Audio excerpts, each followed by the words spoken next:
फेसबुकवर झालेली ओळख, मैत्रीतून वाढलेलं नातं आणि शेवटी घडलेली अशी धक्कादायक घटना की संपूर्ण परिसर हादरून गेला. नेमकं काय घडलं? कोलकात्यातील गरिया परिसरात घडलेल्या एका धक्कादायक घटनेने सर्वांनाच विचार करायला भाग पाडला आहे. 50 वर्षीय रूपबनी दास या नेहमीप्रमाणे आपल्या ब्युटी पार्लरमध्ये काम करत होत्या. दुपारची वेळ होती आणि सर्व काही सुरळीत सुरू होतं. याच दरम्यान 44 वर्षीय पंकज नावाचा व्यक्ती पार्लरमध्ये आला. काही कारणावरून दोघांमध्ये वाद सुरू झाला. आवाज वाढू लागल्याने कर्मचाऱ्यांनी कुटुंबियांना माहिती दिली.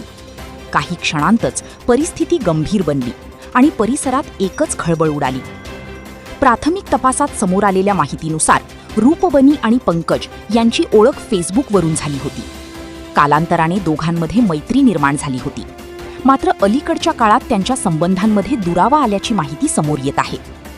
घटनेनंतर पोलिसांनी तपास सुरू केला असून mobile call record, social media chat आणि इतर पुरावे तपासले जात आहेत.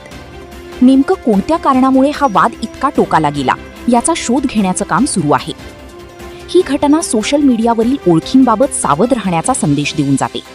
कोणतीही ओळख आणि कोणतंही नातं विश्वास, संवाद आणि संयम यावरच टिकून राहतं.